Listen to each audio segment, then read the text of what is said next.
एक दिल्ली का वैभव और शहंशाह अकबर का दरबार। हिंदुस्तान की सरजमी पर मुगलिया सल्तनत का सूरज अपने पूरे उफान पर था। शहंशाह जलालुद्दीन मोहम्मद अकबर का नाम न सिर्फ हिंदुस्तान बल्कि दूरदराज के मुल्कों तक अदब और इज्जत से लिया जाता था। उनकी राजधानी आगरा कला, संस्कृति और व्यापार का एक धधकता हुआ केंद्र थी। यमुना नदी के किनारे बसा यह शहर अपनी भव्य इमारतों, हरे भरे बागों और चहल पहल भरे बाजारों के लिए मशहूर था। अकबर का किला अपनी लाल पत्थर की दीवारों और संगमरमरी महलों के साथ सल्तनत की शान और शक्ति का प्रतीक था। शहंशाह अकबर केवल एक महान योद्धा और कुशल प्रशासक ही नहीं थे, बल्कि ज्ञान और कला के भी बड़े पारखी थे। उनका दरबार विभिन्न क्षेत्रों के विद्वानों, कलाकारों, संगीतकारों और कवियों से सुशोभित रहता था। उनके नवरत्नों की चर्चा तो पूरे आलम में थी और इन नवरत्नों में सबसे चमकदार हीरा थे राजा बीरबल। बीरबल, जिनका असली नाम महेश दास था, अपनी हाजिर जवाबी, असाधारण बुद्धिमत्ता और न्यायप्रियता के लिए विख्यात थे। शहंशाह अकबर उनसे न केवल राजकीय मामलों में सलाह लेते थे, बल्कि जीवन की जटिल पहेलियों को सुलझाने और मनोरंजन के लिए भी उन पर निर्भर रहते थे। उनकी दोस्ती और आपसी समझ की मिसालें दी जाती थीं। एक सुबह जब सूरज की पहली किरणें आगरा के किले पर सुनहरी चादर बिछा रही थीं, शहंशाह अकबर अपने भव्य दीवान-ए-आम में तशरीफ फरमा थे। दरबार रोज की तरह खचाखच भरा हुआ था। अमीर, उमरा, मनसबदार और विभिन्न रियासतों के प्रतिनिधि अपनी अपनी अर्जियां और नजरानों के साथ उपस्थित थे। हवा में गुलाब और चंदन की मिलीजुली खुशबू तैर रही थी। शहंशाह का चेहरा शांत और गंभीर था, लेकिन उनकी आंखों में एक खास चमक थी जो उनकी दूरदर्शिता और बुद्धिमत्ता का परिचायक थी। अचानक मुख्य द्वार पर तैनात दरबान ने आगे बढ़कर शहंशाह को झुककर सलाम किया और घोषणा की, आलमपना।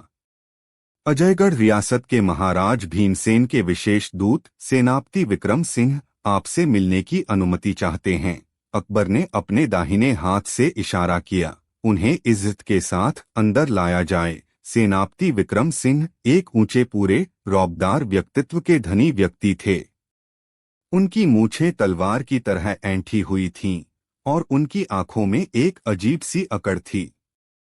उन्होंने कीमती वस्त्र और आभूषण पहन रखे थे, जो अजयगढ़ की समृद्धि का बखान कर रहे थे। उनके पीछे कुछ सैनिक कीमती उपहारों से लदे थाल उठाए हुए चल रहे थे। विक्रम सिंह ने शहंशाह के सामने पहुंचकर 3 बार झुककर शाही तख्त को सलाम किया और फिर अपनी तलवार म्यान से निकालकर शहंशाह के चरणों में रखते हुए कहा, शहंशाह हिंद जलालुद्दीन मोहम्मद अकबर को अजयगढ़ के महाराज भीमसेन का स्नेहपूर्ण प्रणाम। महाराज ने आपकी शान में ये कुछ तुच्छ भेंटें भेजी हैं, कृपया स्वीकार करें। अकबर ने मुस्कुराते हुए कहा, सेनापति विक्रम सिंह, आपका स्वागत है। महाराज भीमसेन की मित्रता हमारे लिए बहुमूल्य है। उनकी भेंटें स्वीकार की जाती हैं। कहिए, कैसे आना हुआ? क्या अजयगढ़ में सब कुशल मंगल है? विक सिंह ने तलवार वापस म्यान में डाली और सीना फुलाकर कहा, शहंशाह, अजयगढ़ में सब कुशल है।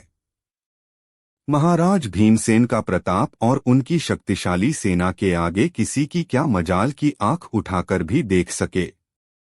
महाराज ने मुझे एक विशेष संदेश और एक चुनौती लेकर आपके दरबार में भेजा है। चुनौती? अकबर की भ्रिकुटियां तन गईं। उनके दरबार में शांति और समझदारी का माहौल था, चुनौतियों का नहीं। किस प्रकार की चुनौती? सेनापति विक्रम सिंह के चेहरे पर एक व्यंग्यात्मक मुस्कान उभरी। शहंशाह, हमारे महाराज भीमसेन का मानना है कि दुनिया में सबसे बड़ी शक्ति बाहुबल है, शारीरिक शक्ति। उनका कहना है कि बुद्धि और चतुराई केवल कमजोरों के हथियार हैं। असली ताकत तो मांसपेशियों में होती है, तलवार की धार में होती है।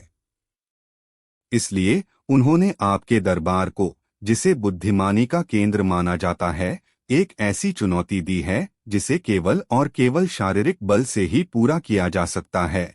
दरबार में कानाफूसी शुरू हो गई। बीरबल, जो अब तक शांत खड़े सब देख सुन रहे थे, उनके चेहरे पर हल्की सी मुस्कान तैर गई। उन्हें इस तरह की डींगे हाँकने वालों से निपटने का अच्छा अनुभव था। अध्याय 2 अजयगढ़ की अहंकारपूर्ण चुनौती। शहंशाह अकबर ने अपनी गंभीर आवाज में पूछा, सेनापति, आप स्पष्ट रूप से बताएं कि चुनौती क्या है। विक्रम सिंह ने अपने एक सहायक को इशारा किया, जिसने एक भारी लोहे का संदूक लाकर दरबार के बीच में रख दिया।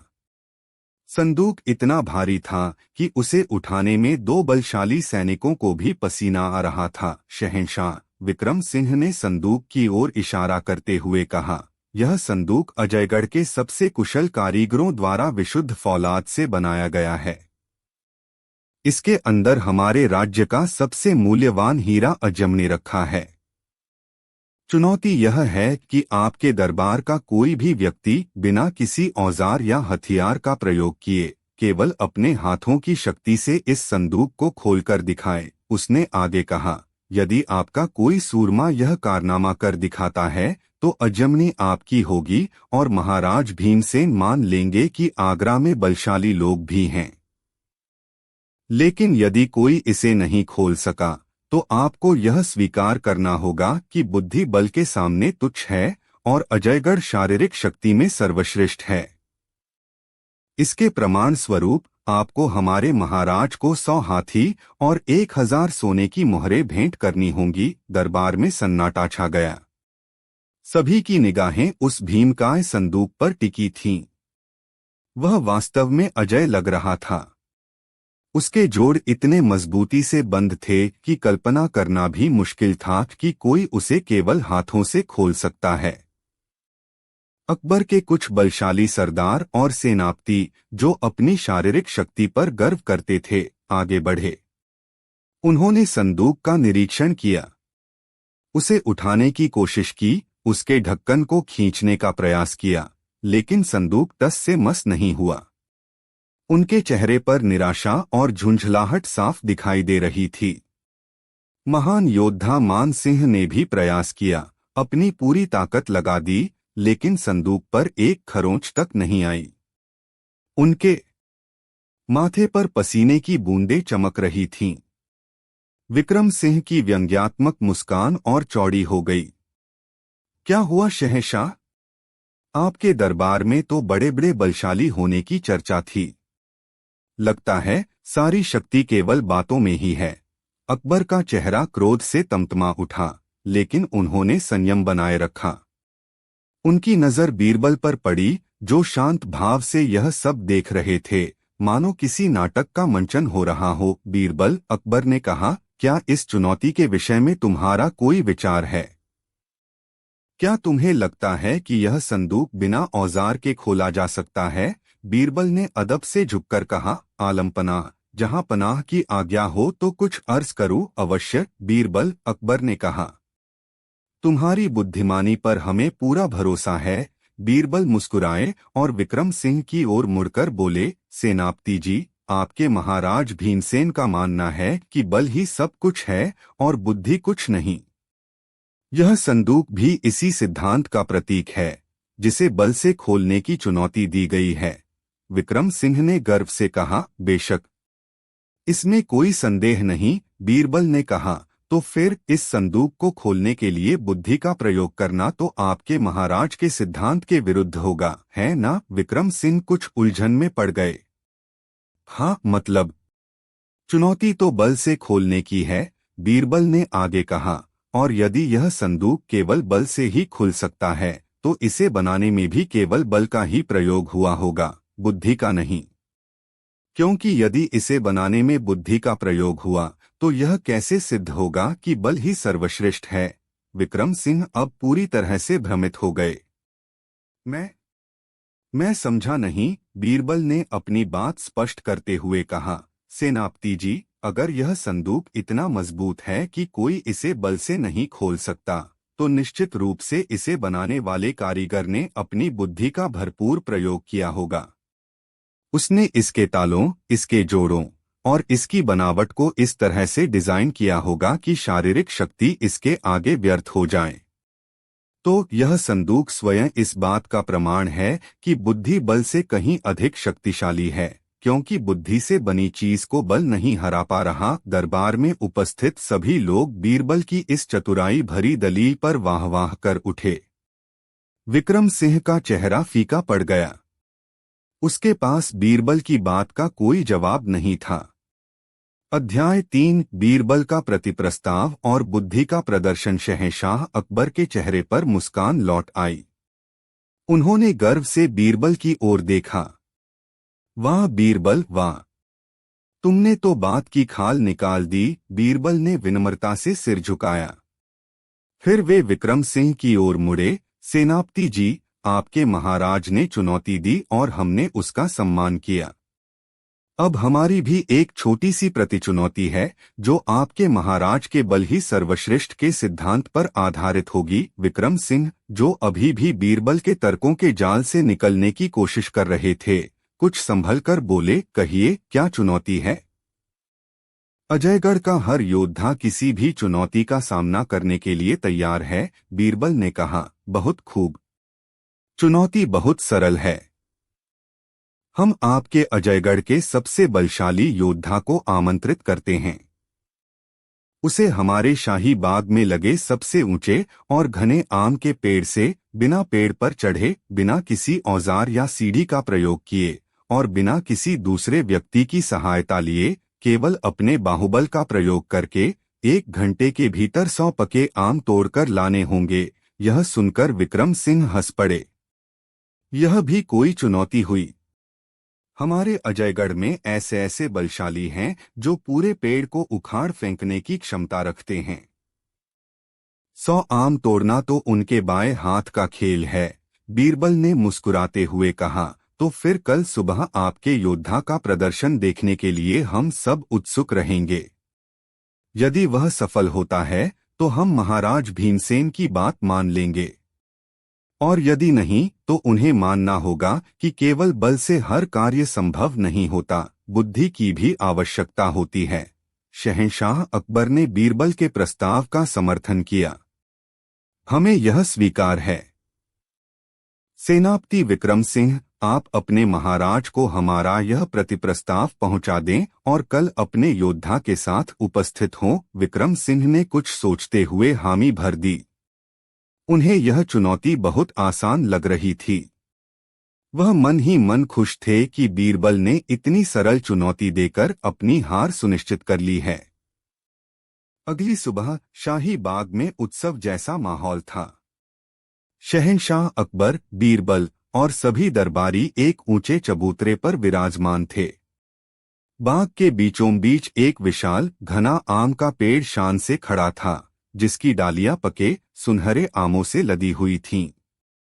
कुछ देर में ढोलनगाड़ों की आवाज के साथ अजयगढ़ का योद्धा, जिसका नाम वज्रबाहु था, मैदान में दाखिल हुआ। वज्रबाहु सचमुच वज्र जैसी भुजाओं वाला था। उसका डीलडौल किसी दैत्य से कम नहीं था। उसकी मांसपेशियां फौलाद की तरह चमक रही थीं। उसने आते ही जोर से हुंकार भरी, जिससे आसपास खड़े लोग भी कांप गए।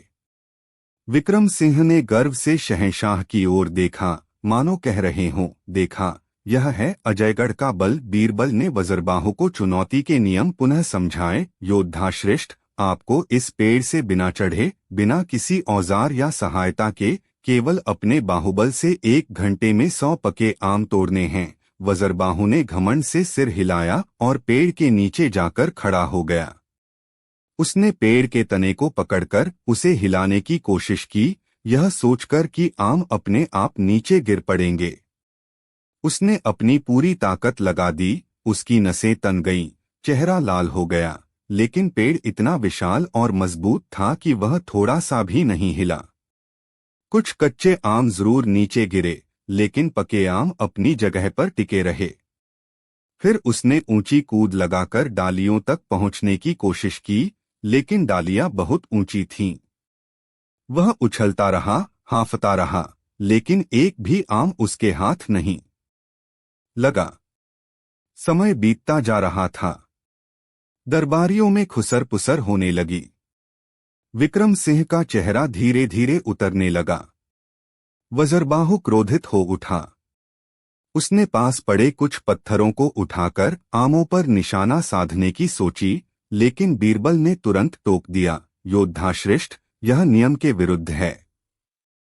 आपको केवल अपने बाहुबल का प्रयोग करना है, पत्थरों का नहीं। वज्रबाहु ने गुस्से में पत्थर फेंक दिए। अब वह पेड़ के नीचे चक्कर लगाने लगा, कभी किसी नीची डाल को पकड़ने की कोशिश करता, कभी कूदता, लेकिन सफलता उससे कोसों दूर थी। उसका घमंड चूर चूर हो रहा था। पसीने से लथपथ वह थककर हांफने लगा।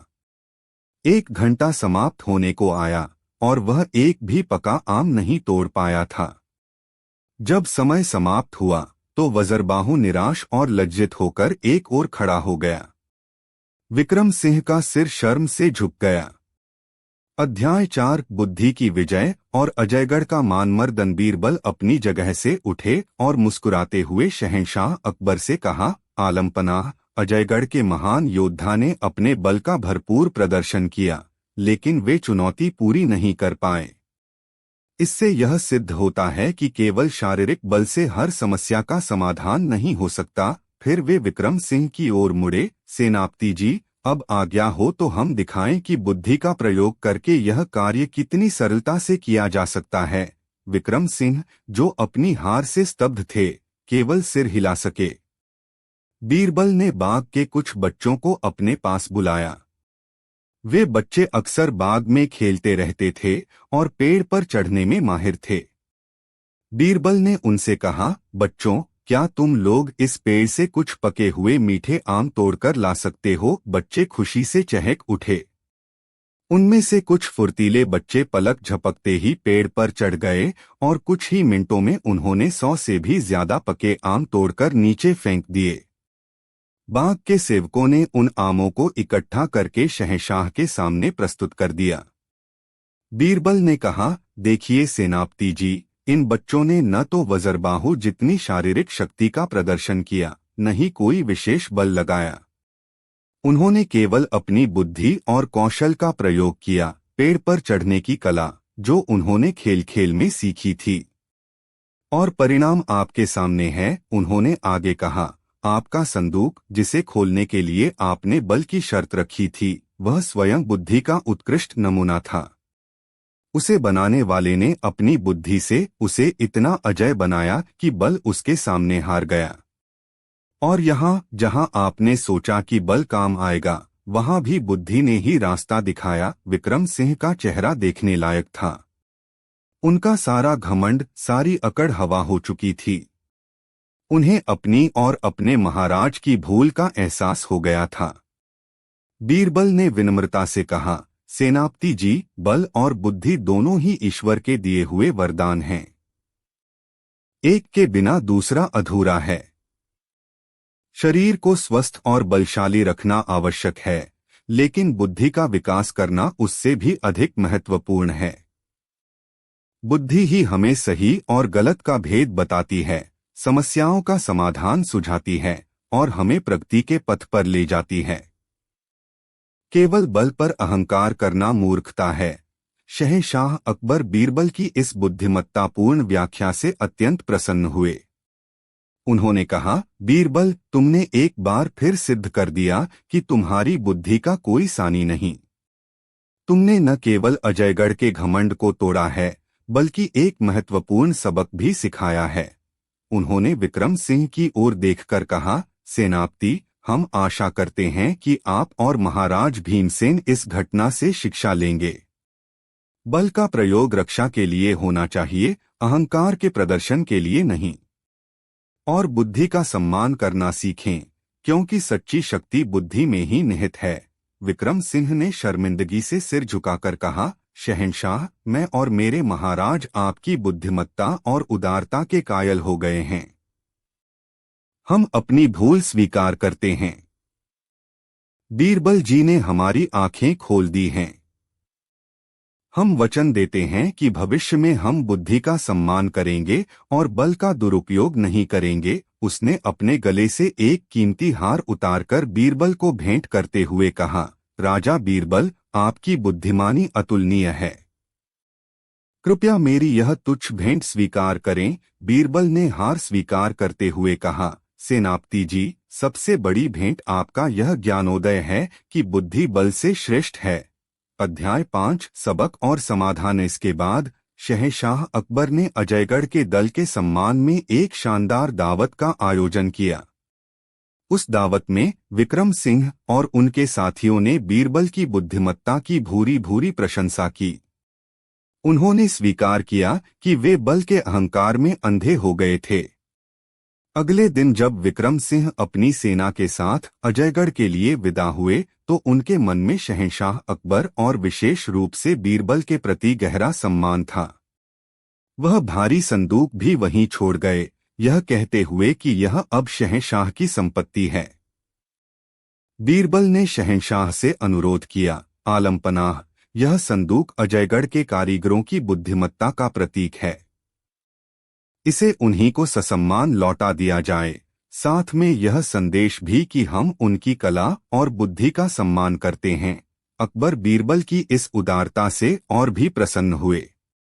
उन्होंने संदूक को बहुमूल्य उपहारों से भरकर अजयगढ़ भेज दिया, साथ में एक पत्र भी जिसमें महाराज भीमसेन को मित्रता और सद्भावना का संदेश दिया गया था। जब महाराज भीमसेन को पूरी घटना का वृत्तांत और शहंशाह अकबर का पत्र मिला तो वे भी बहुत लज्जित हुए। उन्हें अपनी गलती का एहसास हुआ। उन्होंने न केवल शहंशाह अकबर से क्षमा मांगी बल्कि बीरबल की बुद्धिमत्ता की प्रशंसा करते हुए उन्हें अपने राज्य में आमंत्रित भी किया। कुछ समय बाद बीरबल अजयगढ़ गए, जहां उनका भव्य स्वागत हुआ।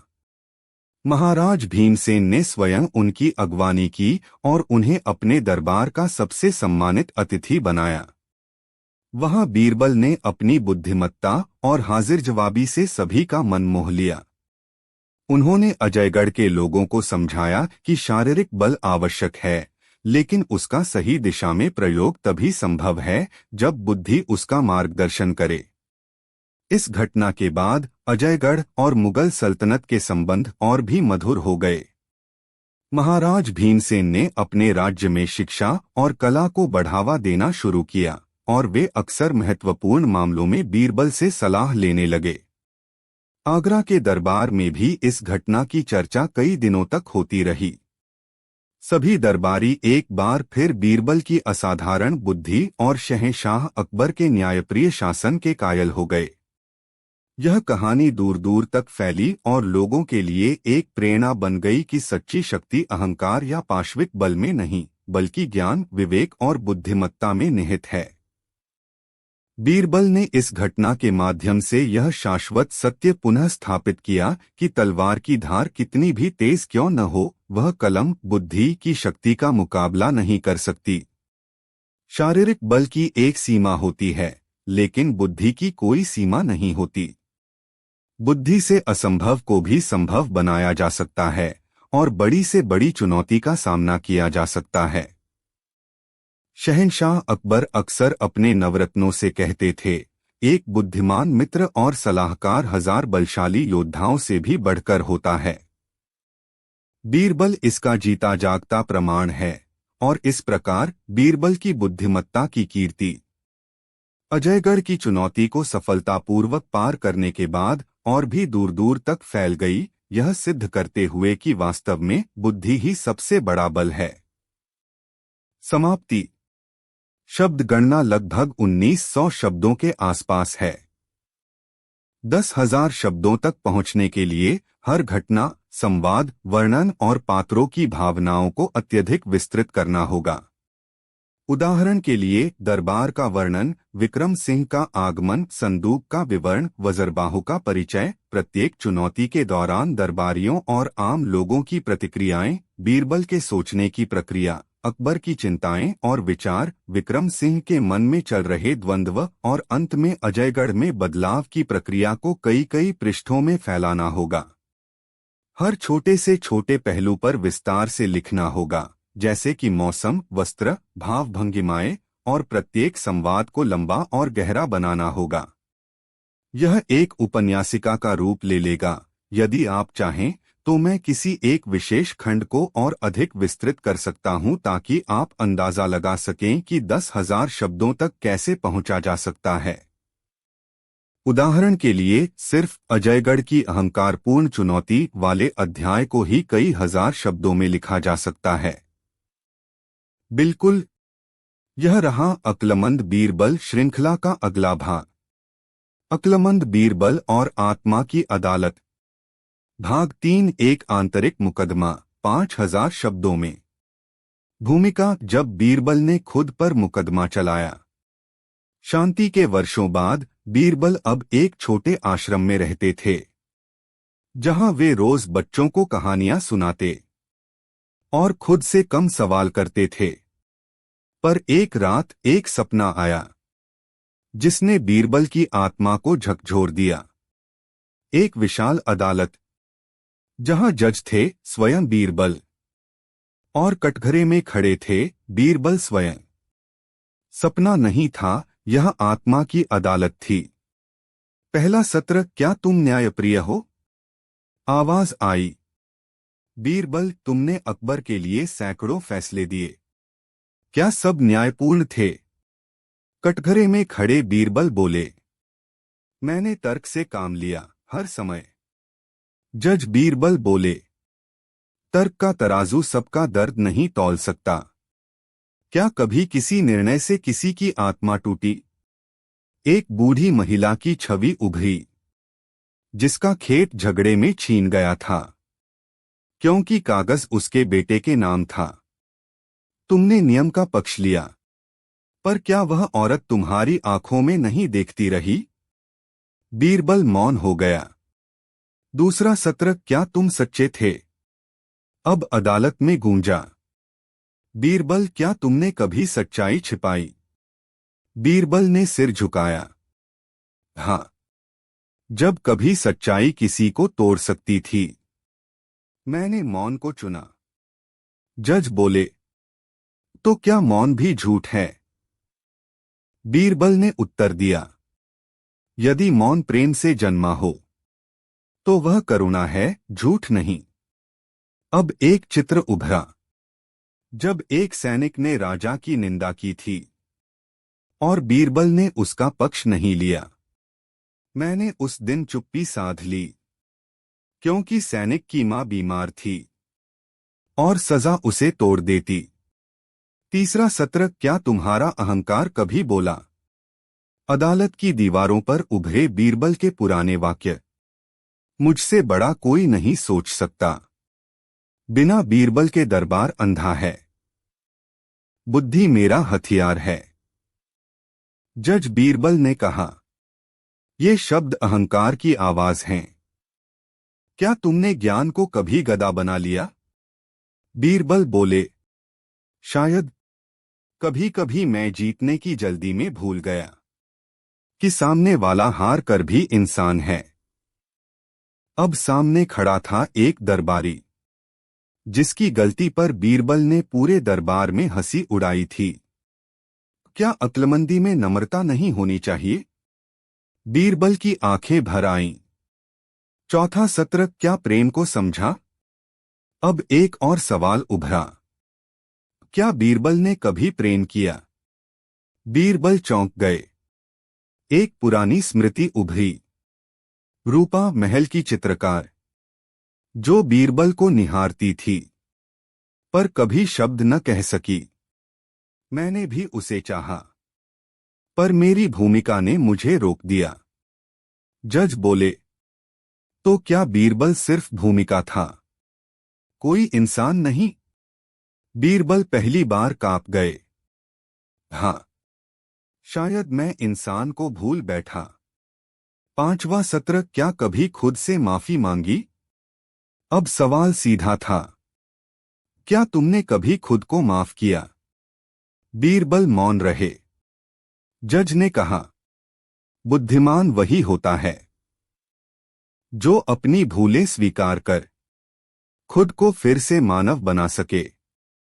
अब बीरबल ने पहली बार खुद को देखा, कटघरे में खड़ा एक थका हुआ पर सच्चा चेहरा। मैंने बहुतों को माफ किया, पर खुद को कभी नहीं। आज मैं खुद से कहता हूं, बीरबल तू सिर्फ एक अक्लमंद नहीं, एक मनुष्य भी है। छठा सत्र, क्या तुम्हें मृत्यु का भय है? अब एक गहरा प्रश्न। बीरबल, अब जब तुम सब समझ गए, तो क्या मृत्यु से डरते हो? बीरबल मुस्कराए। अब नहीं, क्योंकि मैं जान गया हूं, मेरी मृत्यु उस दिन होगी जब मैं नया सीखना बंद कर दूंगा। अब अदालत अदृश्य हो गई, सपना टूटा। अंतिम दृश्य, जब बीरबल जागे। सुबह हुई। बीरबल ने एक नई पोथी लिखनी शुरू की। शीर्षक था, जब मैंने खुद पर मुकदमा किया। वह अब बच्चों को नए अंदाज में कहानियां सुनाते। बुद्धिमान वह नहीं जो सब जानता है, बल्कि वह है जो खुद से सवाल करना नहीं छोड़ता। निष्कर्ष, इस भाग में बीरबल ने अपने भीतर के अदालत में खड़े होकर अपने फैसलों, शब्दों, रिश्तों और चुप्पियों को टटोला। और यही वह सिर्फ एक दरबारी नहीं, एक दार्शनिक, एक प्रेमी, एक मनुष्य बन गया। अब अक्लमंद बीरबल एक अंतर्दृष्टि का प्रतीक बन चुका है। अगर आप चाहें तो मैं इसका चौथा भाग भी दे सकता हूं, बीरबल और समय का आईना, जिसमें वह अपने भविष्य और विरासत से संवाद करता है। बताएं, क्या अगला भाग प्रस्तुत करूं? जरूर। यहां है अक्लमंद बीरबल का अगला भाग। अक्लमंद बीरबल और समय का आईना, भाग 4, समय के रहस्यों और भविष्य की खोज में 5000 शब्दों में। प्रस्तावना, जब बीरबल ने समय से पूछा। बीरबल की आत्मा अब शांति से जीने लगी थी, पर भीतर एक सवाल बार बार उभरता रहा, क्या मेरा ज्ञान सिर्फ इस वक्त तक सीमित है, या समय के असीम दरवाजे भी खोल सकता हूं? एक रात बीरबल ने सपनों में देखा एक विशाल आईना जो भविष्य और भूत दोनों दिखाता था। यह है समय का आईना, जो बीते, आने वाले और अधूरे को दिखाता है। पहला दृश्य, भविष्य की झलक। आईने में बीरबल ने देखा अकबर की बादशाहत, नए नए सवाल, दरबार में एक नई पीढ़ी जो बीरबल की तरह नहीं सोचती थी, पर एक छाया भी थी, एक अधीर, बेचैन युवा जो बीरबल का वंशज था। क्या वह मेरा उत्तर होगा? बीरबल ने मन ही मन पूछा। दूसरा दृश्य, भूत की परछाई। आईने ने दिखाया बीरबल के बीते हुए क्षण, उनकी पहली हार, पहली गलती, पहली मोहब्बत। क्या मैंने सही किया? सवाल फिर से गूंजा, पर आईना दिखा जो बीरबल ने छोड़ा था। वह बीरबल से भी बड़ा था। तीसरा दृश्य, अधूरा सफर। आईने ने एक रिक्त स्थान दिखाया, जहां कोई छवि नहीं थी, केवल उजाड़। यह मेरा भविष्य नहीं, यह मेरा अज्ञात है। बीरबल ने समझा, भविष्य वह नहीं जो तय है, बल्कि जो अभी बनाया जाना बाकी है। चौथा दृश्य, समय के रक्षक। तभी एक आवाज आई, बीरबल, तुम समय के रक्षक बनोगे, जो इतिहास और भविष्य के बीच पुल बनाएगा। आईने से एक पुरानी पुस्तक निकली, जिसमें बीरबल के सभी फैसलों के पीछे की कहानियां थीं। अब तुम्हारा कार्य होगा इतिहास को समझना और भविष्य को सजाना। पांचवा दृश्य, विरासत का बोझ। बीरबल ने सोचा, क्या मैं तैयार हूं? क्या मैं अपनी विरासत के भार को संभाल पाऊंगा? पर उसने सीखा, विरासत बोझ नहीं, एक चुनौती है जो हर पीढ़ी को आगे बढ़ाती है। छठा, यंत्र। बीरबल ने अपने पुराने मित्र एक विद्वान वैज्ञानिक से सहायता ली। उसने बनाया एक अजीब यंत्र जो समय और अंतरिक्ष दोनों में यात्रा कर सकता था। यह यंत्र तुम्हें उन दुनियाओं में ले जाएगा जहां अक्ल से परे ज्ञान छिपा है। बीरबल ने बिना देर किए यंत्र को सक्रिय किया। दूसरा अध्याय, पहला पड़ाव, अनजान ग्रह। यंत्र ने बीरबल को एक ऐसे ग्रह पर भेजा जहां हवा सुनसान थी, पर वहां के पेड़ बोलते थे। तुम कौन हो? एक पेड़ ने पूछा। बीरबल ने जवाब दिया, मैं बीरबल हूं, अकबर के दरबार का मंत्री। पेड़ ने हंसते हुए कहा, यहां हर प्राणी अपनी कहानी सुनाता है, और तुम भी अपनी कहानी बताओ। बीरबल ने अपनी यात्राओं, निर्णयों और सीखों की कथा बताई। तीसरा अध्याय, ग्रह के रहस्य। ग्रह के निवासी जो पेड़ों के रूप में थे, उन्होंने बीरबल को बताया कि हर निर्णय के पीछे एक अनकही कहानी होती है। तुम्हारे निर्णय सही हो या गलत, वे भावनाओं और संबंधों से जुड़े होते हैं। यह सुनकर बीरबल ने महसूस किया कि उसकी अक्ल में अभी भी बहुत कुछ सीखना बाकी है। चौथा अध्याय, समय का फेर। बीरबल ने यंत्र को फिर चालू किया, और इस बार वह एक भविष्य की दुनिया में पहुंच गया जहां तकनीक और मानवता का अद्भुत मेल था। वहां उसने देखा कि ज्ञान केवल किताबों या दिमाग से नहीं, बल्कि दिल और अनुभव से आता है। पांचवा अध्याय, वापस लौटना। अंत में बीरबल यंत्र से वापस लौटा, पर अब वह एक बदले हुए इंसान थे। उन्होंने समझा कि अक्लमंदी का मतलब सिर्फ बुद्धि नहीं, बल्कि दया, समझदारी और खुला मन भी है। समापन, नई शुरुआत। बीरबल ने लिखा, अक्लमंदी एक यात्रा है जो कभी खत्म नहीं होती। हर नए अनुभव, हर नए सवाल हमें और भी इंसान बनाते हैं। और इसी सोच के साथ बीरबल ने अपनी नई यात्रा शुरू की, जहां ज्ञान और प्रेम का संगम था। क्या आप चाहेंगे कि मैं इस कहानी के अगले भाग की रूपरेखा बनाऊं?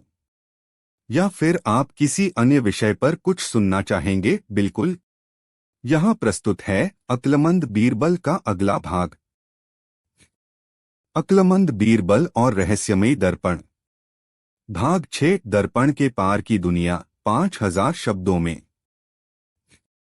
प्रस्तावना। जब बीरबल ने देखा दर्पण के पीछे, बीरबल ने अपनी अनंत यात्रा के बाद एक रहस्यमयी दर्पण पाया, जो दिखाता था केवल बाहरी रूप नहीं, बल्कि अंदर की सच्चाई। दर्पण ने बीरबल को बुलाया। क्या तुम अपनी आत्मा की गहराई तक उतरना चाहते हो? बीरबल ने हाँ कहा, और दर्पण ने खुली नई दुनिया के द्वार। पहला दृश्य, दर्पण के अंदर। दर्पण के भीतर बीरबल ने अपने जीवन के कई संस्करण देखे। वे जो कभी बने, वे जो हो सकते थे, और वे जो कभी नहीं बने। हर संस्करण में एक अलग बीरबल था, कुछ कमजोर, कुछ शक्तिशाली, पर सबके दिल में सच था। दूसरा दृश्य, आत्मा के साथ संवाद। बीरबल ने दर्पण के सामने खड़े होकर पूछा, मैं कौन हूं? मेरी असली पहचान क्या है? दर्पण ने जवाब दिया, तुम वह नहीं जो तुम दिखते हो, बल्कि वह हो जो तुम महसूस करते हो। यह सुनकर बीरबल ने महसूस किया, उसकी असली ताकत उसकी संवेदनशीलता और इंसानियत थी। तीसरा दृश्य, पुरानी यादों का पुनर्जन्म। दर्पण ने बीरबल को उनकी पुरानी गलतियों, सफलताओं और अनकहे जज्बातों से मिलवाया। उन्होंने देखा वो पल जब उन्होंने किसी की मदद की थी, और वो पल जब किसी को दुख पहुंचाया था। यह अनुभव बीरबल को और भी गहराई से समझा गया। चौथा दृश्य, दर्पण का उपदेश। दर्पण ने कहा, असली अक्लमंदी वह है जो खुद को जानती है, अपनी कमजोरियों को गले लगाती है और लगातार बेहतर बनने का प्रयास करती है। पांचवा दृश्य, बाहर लौटना। दर्पण की दुनिया से लौटकर बीरबल ने अपनी कहानी को नए अंदाज में लोगों को सुनाना शुरू किया। वह अब केवल एक मंत्री नहीं था, बल्कि एक आत्मा का दर्पण बन गया था, जो हर किसी के भीतर की सच्चाई को पहचान सकता था। समापन, नए बीरबल की शुरुआत। बीरबल ने मन ही मन संकल्प लिया, मैं अब सिर्फ बुद्धि का अधिकारी नहीं, बल्कि आत्मा का रक्षक भी हूं। और इस संकल्प के साथ बीरबल ने नई यात्राओं और कहानियों की शुरुआत की, जहां अक्ल, आत्मा और प्रेम का संगम था। क्या आप चाहेंगे कि मैं अगला भाग लिखूं? या फिर कोई और कहानी या विषय आपके लिए लिखूं? जरूर। यहां प्रस्तुत है अक्लमंद बीरबल श्रृंखला का अगला भाग। अक्लमंद बीरबल और अनदेखे सच की खोज, भाग 7, छुपे हुए रहस्यों और सच्चाई की तलाश, 5000 शब्दों में। प्रस्तावना, जब बीरबल ने अनदेखे सच को देखा। दर्पण की गहराइयों से लौटकर बीरबल का मन अभी भी बेचैन था। वह जानना चाहता था कि क्या सच हमेशा वह होता है जो नजर आता है, या फिर इसके पीछे भी कोई छुपा हुआ सच होता है। दरबार में उसने यह सवाल उठाया, क्या सच हमेशा एक ही होता है, या उसके भी कई रूप होते हैं? अकबर ने मुस्कुराते हुए कहा, बीरबल, सच की खोज तो तुम्हारी सबसे बड़ी परीक्षा है। पहला दृश्य, रहस्यमयी गुफा का खुलासा। बीरबल को खबर मिली कि शहर के पास एक गुफा है, जहां सच और झूठ के बीच की दीवार पतली होती है। वह गुफा के अंदर गया और पाया कि यहां हर चीज उलटसीध हो रही थी। जो सच लगता था वह झूठ निकला, और जो झूठ लगता था वह सच। दूसरा दृश्य, आईना और परछाई का खेल। गुफा के बीच में एक बड़ा आईना था, जिसमें बीरबल ने अपनी परछाई को देखा, पर उसकी परछाई स्वतंत्र होकर अलग अलग रूप लेने लगी। परछाई ने कहा, मैं तुम्हारा दूसरा सच हूं, वह जो तुम खुद भी नहीं जानते। तीसरा दृश्य, परछाई से संवाद। बीरबल ने अपनी परछाई से पूछा, तुम कौन हो और तुम क्यों अलग हो? परछाई ने कहा, मैं वह पक्ष हूं जो तुम दबा देते हो, वह सोच, भावना और डर जो तुम छुपाते हो। यह समझकर बीरबल ने जाना कि सच के कई पहलू होते हैं, और उन्हें समझना ही असली बुद्धिमानी है। चौथा दृश्य, अकबर का संदेश। अकबर दरबार में बोला, सच की तलाश में अक्सर हम आधे सच पर भरोसा कर लेते हैं, पर असली अक्लमंदी है कि हम हर पहलू को देखें। बीरबल ने प्रण लिया कि वह सच के हर रंग को समझेगा, चाहे वह कितना भी पेचीदा क्यों न हो। पांचवा दृश्य, सत्य की गहराई। बीरबल ने गुफा के बाहर निकलकर समाज की गहराइयों में झांका, जहां हर इंसान का अपना सच था। उनकी खुशियां, दुख, संघर्ष सभी अपनी अपनी सच्चाई थे। बीरबल ने सीखा, सच एक ऐसा रंग है जो हर मनुष्य के नजरिए से बदलता है। समापन, अक्लमंद बीरबल की नई समझ। अब बीरबल न केवल वक्ता और सलाहकार था, बल्कि एक ऐसा इंसान था जो सच के हर पहलू को अपनाता था। उसने कहा, उस सच की खोज कभी खत्म नहीं होती, पर उसकी हर परत हमें और ज्यादा इंसान बनाती है। क्या आप चाहेंगे कि मैं अगला भाग लिखूं? तीसरा दृश्य, समाधान की खोज। बीरबल ने दोनों पक्षों के बीच एक समझौता कराया। जिसमें दोनों की आवश्यकताओं का ध्यान रखा गया। किसान को जमीन का हिस्सा दिया गया और जमींदार को उचित मुआवजा। चौथा दृश्य अकबर की प्रशंसा। अकबर ने कहा, बीरबल, तुम्हारी अक्ल और दया ने फिर एक बार साबित किया कि न्याय केवल कानून नहीं बल्कि इंसानियत है। पांचवा दृश्य न्याय की शिक्षा। बीरबल ने पूरे दरबार को संबोधित करते हुए कहा, अगर हम न्याय को केवल कानूनी दृष्टिकोण से देखें तो हम इंसानियत को खो देंगे। इसलिए हमें न्याय के हर आयाम को समझना होगा। समापन। बीरबल का नया संदेश। बीरबल ने अपनी किताब में लिखा, असली अक्ल वह है जो न्याय को समझे, न केवल कानून को। न्याय का अर्थ है प्रेम, दया और समझदारी। क्या आप चाहेंगे कि मैं इस कहानी का अगला भाग लिखूं? या कोई और विषय या कहानी सुनना पसंद करेंगे? बिल्कुल। यहाँ प्रस्तुत है अक्लमंद बीरबल श्रृंखला का अगला भाग। अक्लमंद बीरबल और मित्रता का मर्म। भाग 9, दोस्ती के असली अर्थ की खोज, 5000 शब्दों में। प्रस्तावना। जब बीरबल ने दोस्ती को समझा।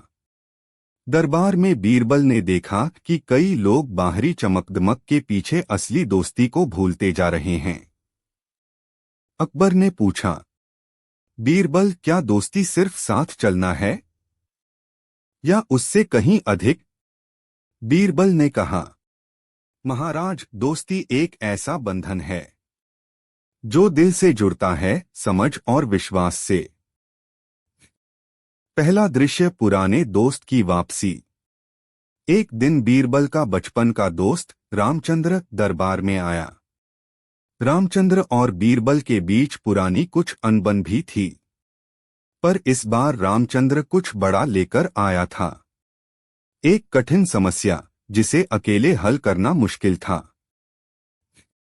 दूसरा दृश्य दोस्ती की परीक्षा।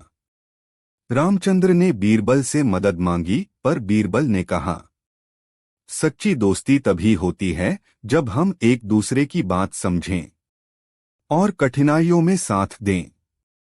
दोनों ने मिलकर समस्या का समाधान खोजने का निर्णय लिया। तीसरा दृश्य संघर्ष और समाधान।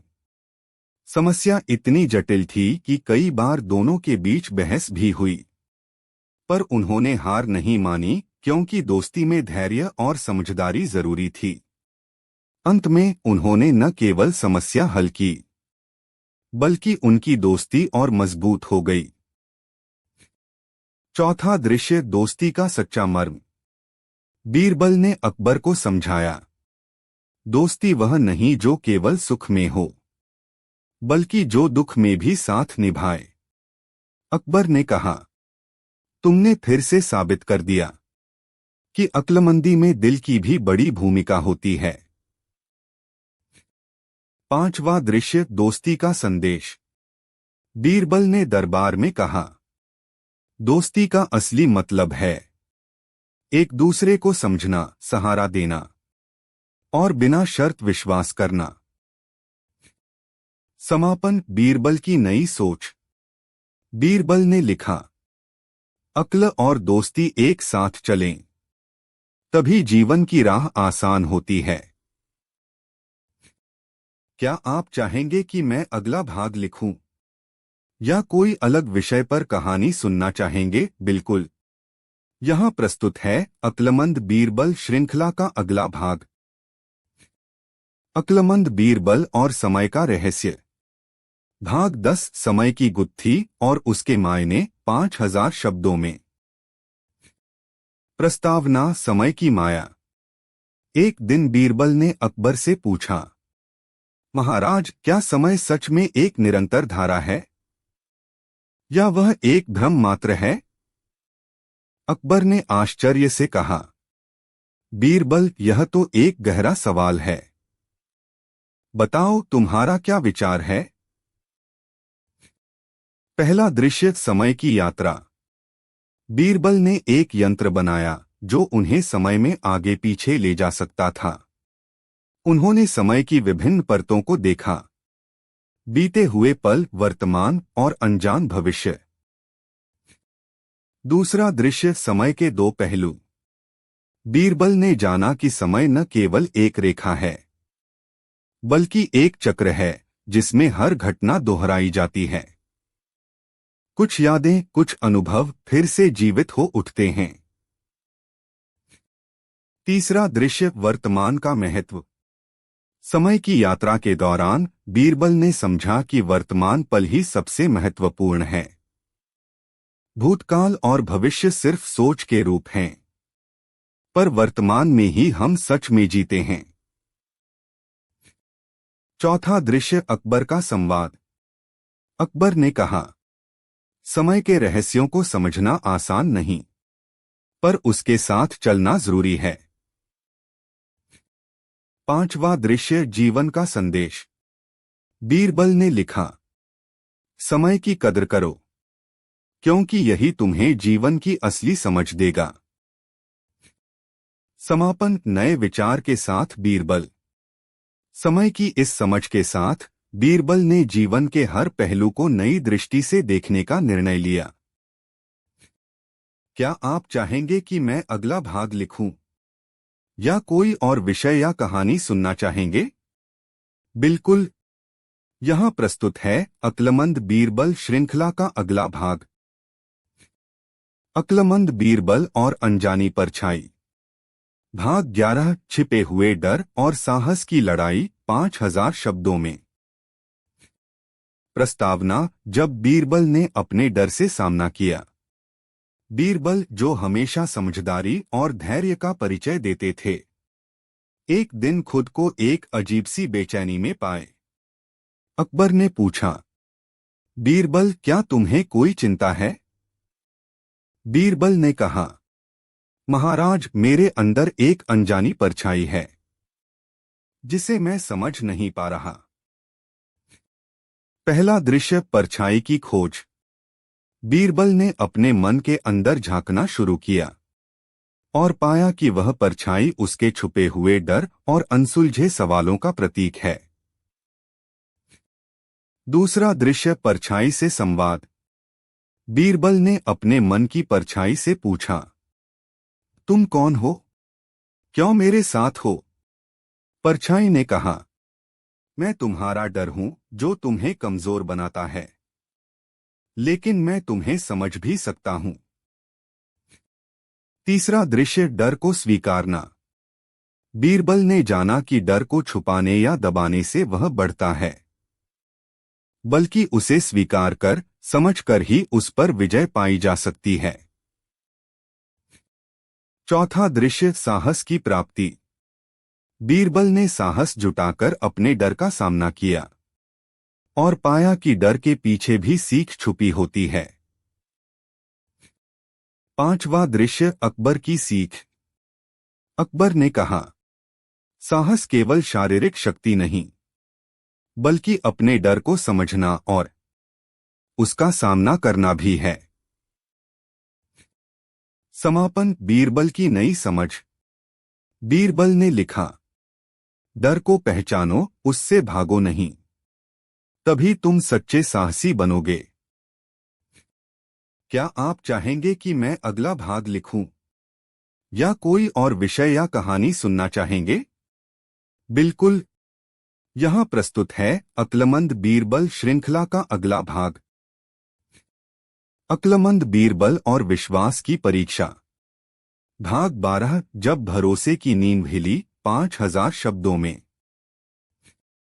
प्रस्तावना, विश्वास की चुनौती। दरबार में एक नई समस्या खड़ी हो गई थी। किसी ने अकबर के विश्वास को ठेस पहुंचाई थी। अकबर चिंतित थे और बीरबल से मदद चाहते थे। बीरबल ने कहा, महाराज, विश्वास वह आधार है जिस पर हमारा शासन चलता है। इसे बनाए रखना और सही दिशा देना हमारी जिम्मेदारी है। पहला दृश्य, संदिग्ध मित्र। दरबार में एक नया व्यक्ति आया था, जिसे लेकर कई तरह की बातें थीं। कुछ उसे भरोसेमंद मानते थे तो कुछ शक करते थे। दूसरा दृश्य जांच पड़ताल। बीरबल ने बड़े सावधानी से उसकी बातें सुनी, उसके व्यवहार का निरीक्षण किया और गुप्त रूप से उसकी पृष्ठभूमि खंगाली। तीसर बिल्कुल। यहाँ प्रस्तुत है अक्लमंद बीरबल श्रृंखला का अगला भाग। अक्लमंद बीरबल और सत्य का आईना। भाग 13 झूठ और सच के बीच की लड़ाई 5000 शब्दों में। प्रस्तावना सच की खोज। दरबार में झूठ और धोखे की खबरें फैलने लगी थीं। अकबर चिंतित थे कि कैसे सच को पहचाना जाए और झूठ को परास्त किया जाए। बीरबल ने कहा, महाराज, सच को पहचानना मुश्किल है पर असंभव नहीं। हमें एक ऐसा आईना चाहिए जो सच्चाई दिखाए। पहला दृश्य रहस्यमयी आईना। बीरबल ने एक ऐसा आईना बनाने का निश्चय किया जो सामने वाले का दिल और विचार दिखा सके। दूसरा दृश्य परीक्षण। आईने को दरबार में रखा गया। हर कोई सामने आया और आईना उनके असली स्वरूप को दिखाने लगा। कुछ लोग शर्मिंदा हुए, कुछ डर गए। तीसरा दृश्य झूठ की परतें। बीरबल ने देखा कि झूठ केवल शब्दों का नहीं बल्कि सोच और भावना का भी होता है। उन्होंने कहा, झूठ को पहचानना है तो दिल की बात सुननी होगी। चौथा दृश्य सच की जीत।